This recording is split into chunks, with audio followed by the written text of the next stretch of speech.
पामहैबा hotel room अमा book तौरगा थमलमी कुइने इचन की मनाक्ता चंगलक्ते इचनसु चाबा लोइरगा मपान थोलकपदा पुम्मम ममलंबदु उबदा खंगप्रे खंगी इचनना अस सोइरेदना ऐदी इमाना सोय हालनी अस ऐगी फोनदुना कराइदा लेख्रजानो ददादुना काइदनोबा ऐ कमाइ तौदुइनो हाइरगा पाखतना लैरी इचन की फोनदुदी पामहैबना पाइसलगा ऑफ थमख्रबनी इचन उपाय लेते पामहैबा लाकपा को येंदी पामहैबना थोय इचन अमु ददा ऐ कमाइ तौदुइनो सिदि नुमिसे पुंता तारेबा लाओ हाइबने चलचे थोय इबानी चेलबनी ngasi हा ददा आई मास्टर से लुसिंगी हाइबा नत्रो नंगोंदा नंग याम फट्टिजे कैगिनोबा ऐ से नंगना मांहनबिरिसे कैगिनोबा हाइरगा सुसुत कप्पा होरई पामहैबना नुसिबी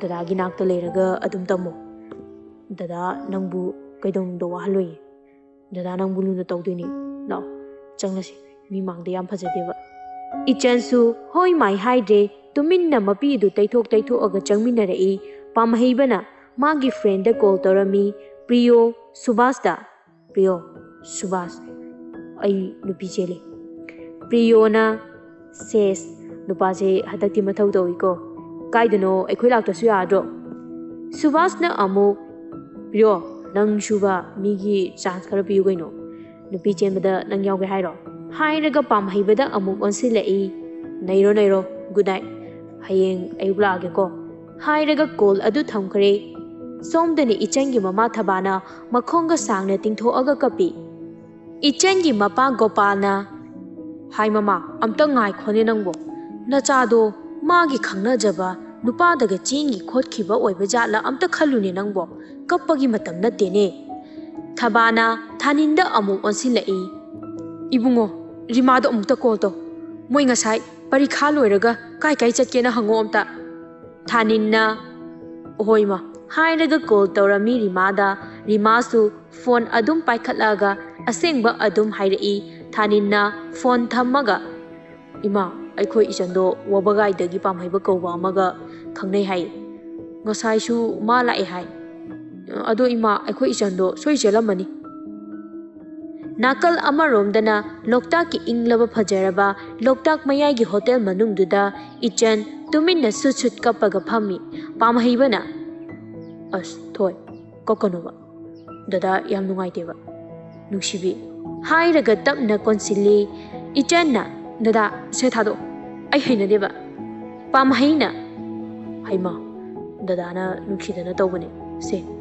नंग हैनददी थादोगे हाइरगा तुमिन्ना लैखरे इचन अमु मखा तारई अइना ददा नुसिदबा नते याम नुसी अदुबु ऐ हौजिक ददागा चेलबसु ददाना ऐबु खुदुम चंगे खनबिगनो ददा लेसाबी ओइना अदुम लेहनबियो लुहोंद्रि फावबदी मसी ऐगी रिक्वेस्टनी असुमने इचन हाइरई पामहैबा तुमिन्ना फमुंगदा तुमथखरे नुमित अदो हौखरे मथंगी नुमितनी पामहैबगी इमुंग पुंगलांग लांगलम्मी पाव हनबसु अहन खै चतखरे पामहैबगी ममा होय मौलोबा लाअम्मी सेंद्रादा पामहैबगी मदोम चा कबोक लेना इचेमा नचानुपासे सिंगिदको असुक फजरबा नुंगाइरबा मफमसिदा मौगा थैमे करीबा मोय हिंदी फिल्म दगा याम तौबदो हनीमून कदो मानरोमे इबेम चाना अमु कबोगले नंग सुबा नंगी थाइनगी वारीगदो निंसिंग लइरबा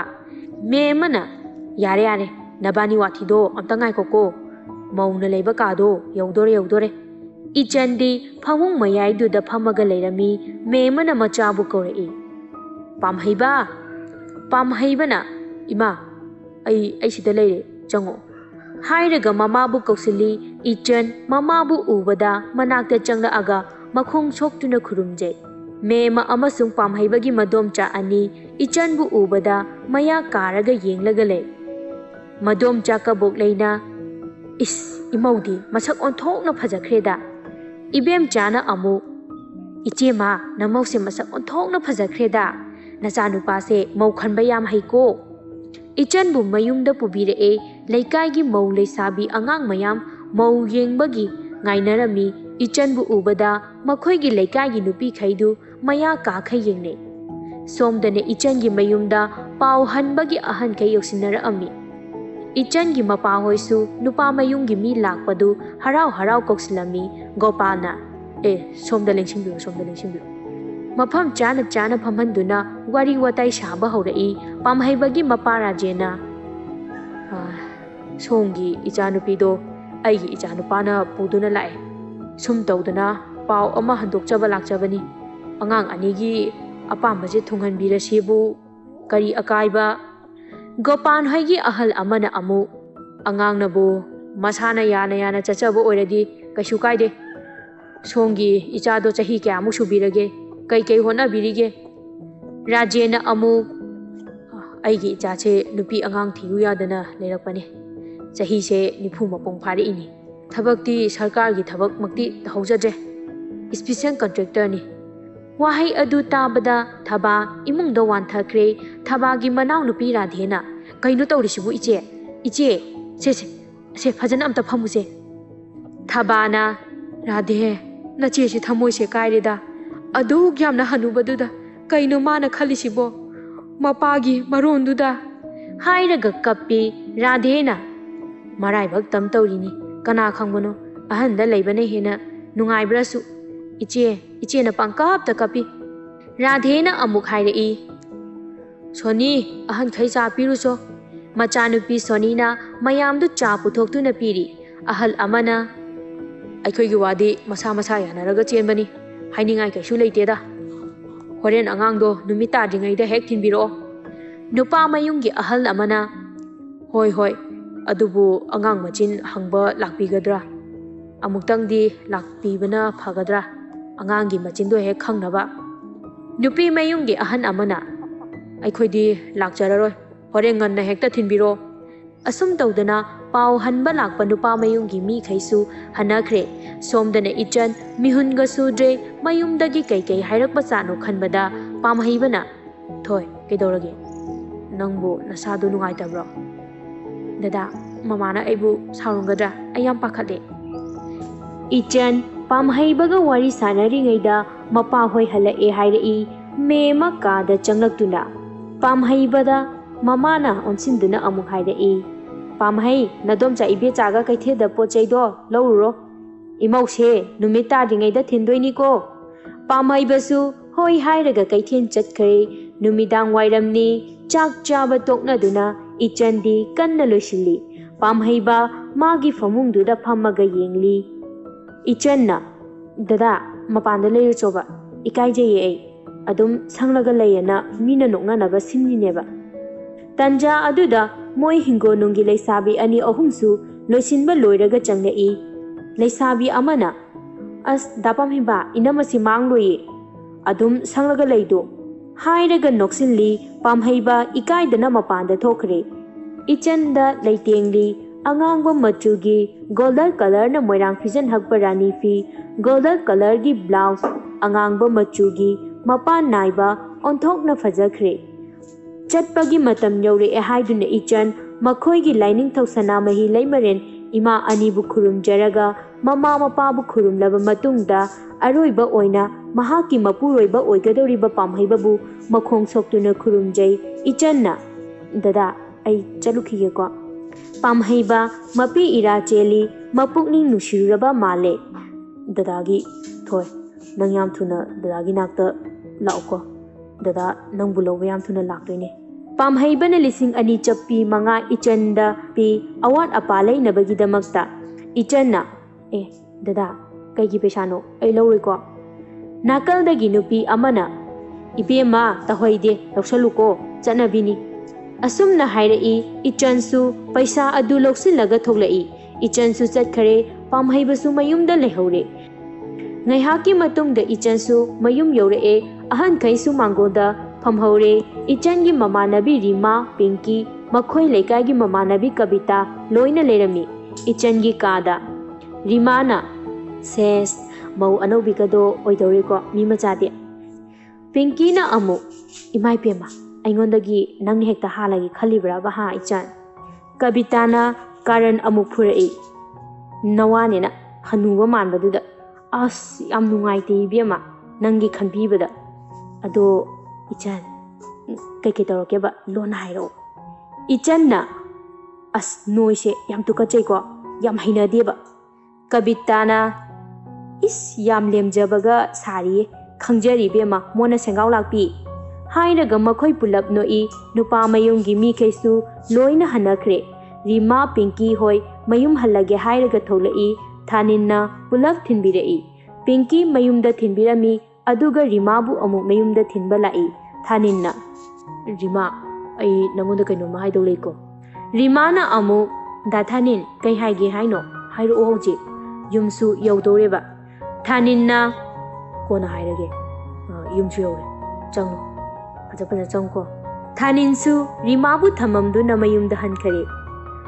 Numit ado hau khare mathangi numit ni pamhaiba call tawraklami Ichanda Ichanna dada pamhaibana dadagi thoi mama hoi matam lepnabagi kai hainage aidi yam thuna homba pami dada hayeng phone tawne hainakibani ado babana kaure thamagi ko haina phone adu thamnakre Ichangi mapa Gopalna Icha thoi nangbu matam khara lekhige haibro Nupa mayumnadi miga leijadabanina lairik chu ada tamhalage yam thujansi haira inhe hayengsi oina numit lemnaba la age tawre haine mama thabasu changlaktuna imadi othok na pamjakhri de dako karibudi hairuni narai bakta tamlamnabanina hairo nangna pambado Ichanna amu ima ai cheluraga kuina leibasu pamde dadagi manakta leiraga master do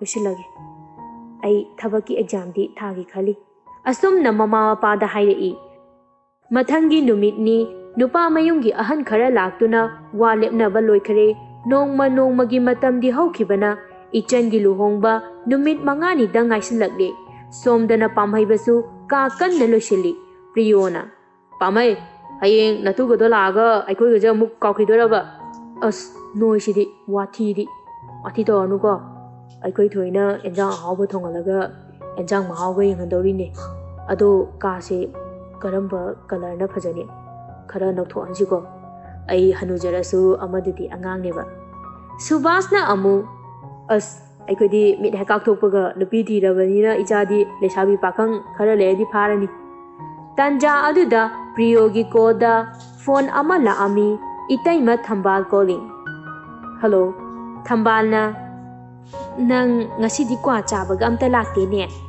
Priyona amu us itaima aise imanaba ama luhongdore adugi kalushali Priyona amu us itaima aise imanaba ama luhongdo leire adugi kakana lushali Thambalna amu makha taraklami nang aingonda itaima kaurakanu haiba natraba ha Priyo su thabak tawribanina Priyona thabak adu loisilaga kona call tawrake hairaga phone adu thamkhare pamhaina as Priyo karamba natuno nangna marona ma ado noi chawbina di khangro nangna koiri mayamse kamai khangdino ba ekoi nupi se git leite hojiti maja mayam do senabda hanukre aduna mauna koibina phai leisabi koibasu talline haujikan sidi mauna mahele nungai babai dangsu khanglakini hainari kanda mama memana pamhai noi marup ani dusu lao se angang khaisiga chak chaminaru lao haina kaurei tanja aduda rajengi kola ami rajen chak chabagi phamnamba adu phuk haugatlaga maningomda thoaga lona hello ngayon bi ibem chana tamo nang tholaktabase ayam nungaiteba tamo nang haying la uba nang aibu koiba pubini haikidaine rajena amu ijanu pado luhongba kuidre adugi thabakana chinine adugi ma luhongba lorakanda chalase nangi phironga lebiduine nusibi haina kanna kenari kanda imungda moi pabu kaida amuk chakhage basibo Rajensu prap changai aduga hairei aise manungda changnubani ne angang khaidi lao icha cha charasi hairaga chak chanakhre mathangi numitni Rima khoisu Ichangi mayumda la ami Ichanna Rima Kabita lao chango aigi punaba phiron se kharam ta lusinbiyo Tanja aduda pamhaibana call tawra ami. Ichan pamhaibagi call adu paikhatli. Dada, thoi, nangi namanabigi baton kaya piro haino. Achapot na kaya kamay tawsiba. Dada, baton di 20 piro. Ado achapoti kharaya malo. Poing tinba lakpa mayamdo pijaduine. Yamdadi yaruko. Wari sanaraga phone thamnakre thaba prap changlai aduga hairei. Ichan, ima kaithen chalukhige ko nangi awara pasu leirukhige. Aduga ne Rima, Kabita, noisu ahing lekro. Miga leitabani ne ima ko ngaure. Luhongba kuidrabani na. Noi mama hoida hairage horen. Ado ai chalukhige ko hairam maga mama thaba thokre Ichan na asengba aisu luhongdawrabani ne. Ai karimta khangdre ai ko loi ngaure. Aduna ne Rima laiminarasi ko ngasidi. Kabita ahing lo ko. Pochai se kharamta loisiminaje. Ai hana amta hongdabani ne amta khangdeba. Rima na haima angaubi luhongba se hana hongnabra nupi kaise anira ahumlaka luhongbra nangi wadubu hairaga makhoi ahum nokminei numit ado haukhare Rima su Ichan gi luhongbagi ahing lektuna leire